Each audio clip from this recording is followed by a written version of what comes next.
Before Isaac and Rebekah saw each other for the first time, decisions were already quietly being made.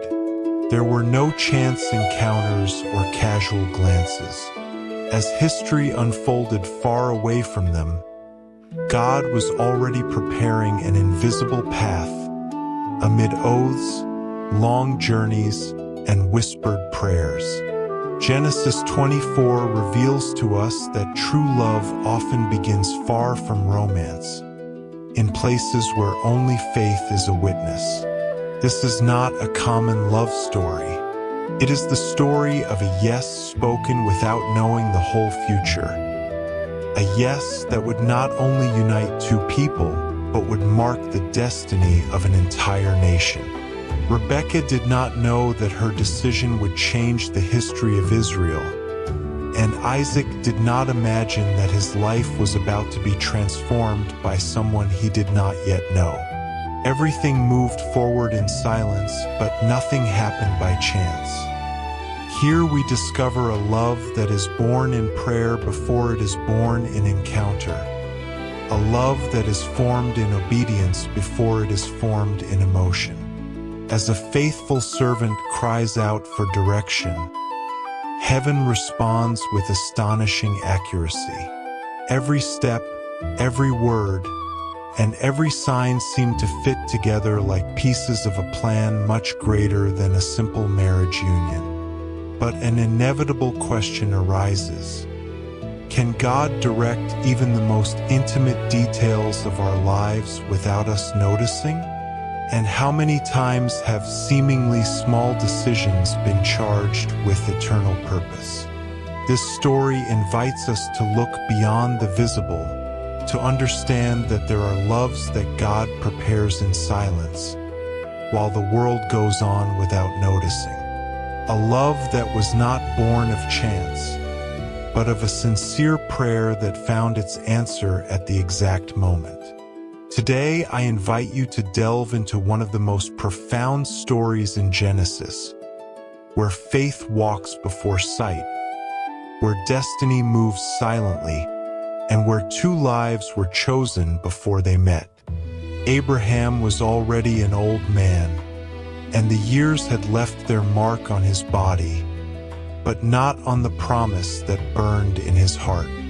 God had blessed him in everything, in his walk, in his flocks, and in his offspring. But there was still one crucial matter to be fulfilled. Isaac, the son of promise, had to take a wife.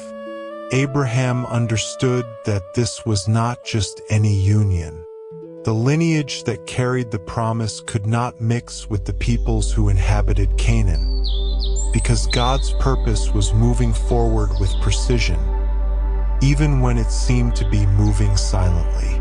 So Abraham called his oldest servant, the one who ruled over all his possessions, a man proven in faithfulness and obedience.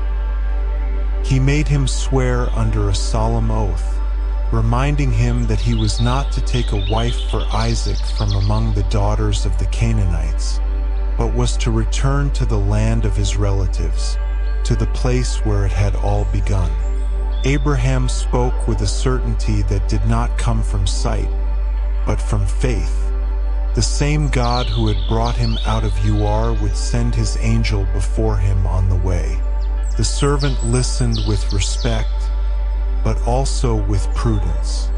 He asked what would happen if the woman did not wish to follow him to an unknown land. Abraham was clear. The oath should not force anyone's will. The promise would not be advanced by imposition, but by conviction. With these words, the servant understood that he was not only on a mission, but also had a spiritual responsibility. He then prepared for the journey. 10 camels loaded with his master's finest possessions set off for Mesopotamia, toward the city of Nahor.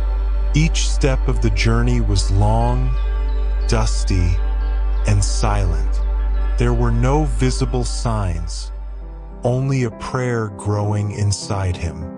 Upon arriving at sunset, When the women came out to draw water, the servant decided to stop by a well. There, in that ordinary place, he offered up an extraordinary prayer. He asked for a specific sign, not on a whim, but to recognize the character of the chosen woman. Beauty or lineage was not enough. She had to be someone willing to serve, someone whose response revealed a generous heart. The request was clear. The young woman who offered water to both him and his camels would be the one. While he was still speaking, even before he finished his prayer, the answer began to manifest itself. Rebekah appeared, young, beautiful, and a virgin. She was a direct descendant of Abraham's family. She came out with her pitcher on her shoulder, and as she approached the well, the servant watched her with silent attention. When he asked for some water, she responded promptly, and not only quenched his thirst, but willingly offered water for the camels, an arduous task that required effort and time.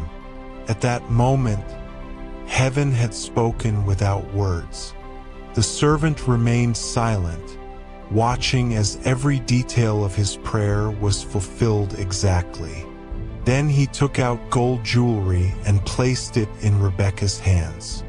He asked her who she was and if there was room in her house for him to stay. Upon hearing her answer, he understood that there could be no mistake. God had guided every step.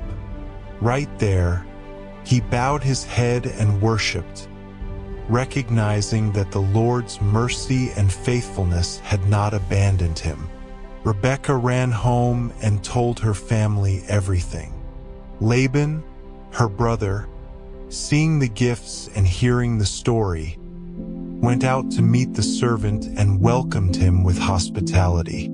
However, before eating, the servant asked to speak. His mission could not wait. So he recounted everything that had happened, from Abraham's oath to the prayer at the well. He did not exaggerate anything, because the story was already powerful enough. He explained that Isaac was no ordinary son, but the heir to the promise, the one through whom God would fulfill his word. He declared that he had not sought a wife at random, but had trusted completely in divine guidance. When he finished, he asked a decisive question. If they were willing to show kindness and truth, they must allow Rebekah to leave with him. The answer was unanimous. They recognized that this came from the Lord and that they could not oppose it.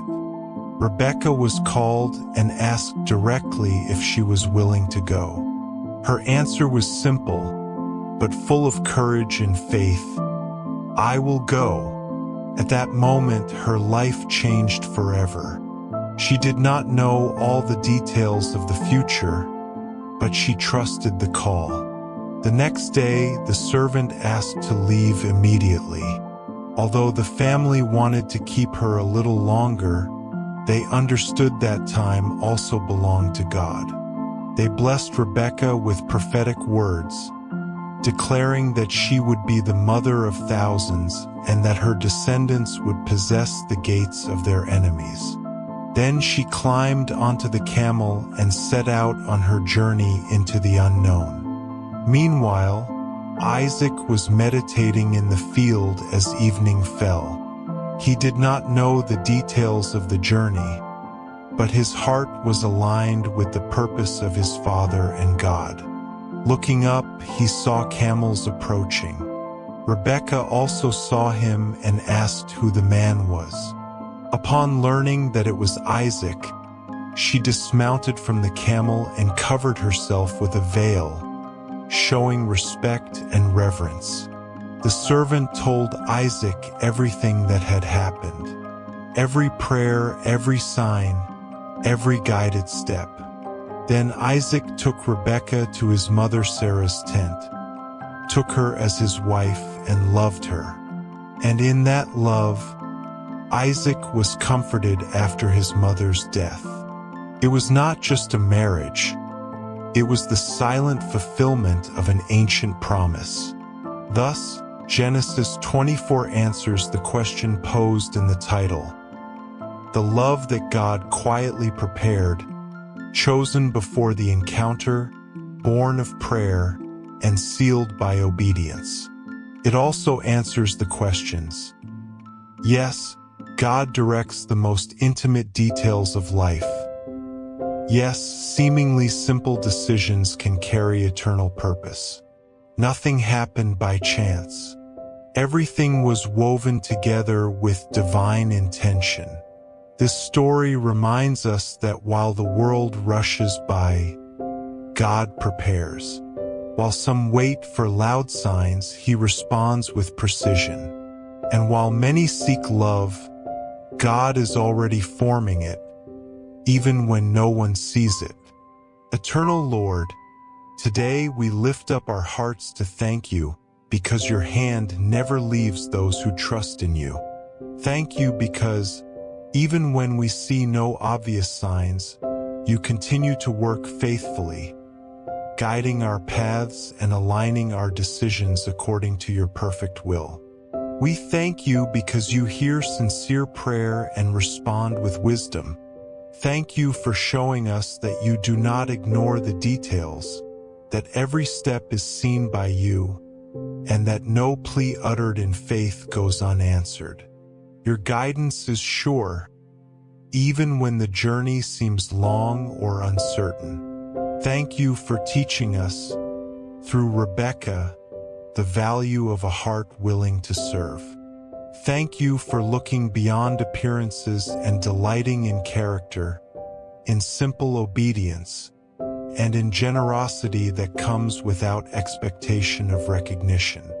We thank You for Isaac's patience, for his silent trust, and for showing us that waiting on You is never wasted time. Thank You for bringing comfort where there was loss and transforming absence into renewed hope. Thank You for reminding us that Your plans are fulfilled quietly, but with eternal purpose. That what You bring together is sustained by Your peace and Your love, and that what is born under Your guidance remains steadfast even in the face of the passage of time. Receive, Lord, our gratitude and our recognition. May this story strengthen our faith, teach us to trust in Your guidance, and help us rest in the certainty that You continue to write stories full of meaning, even when we do not fully understand them. Amen.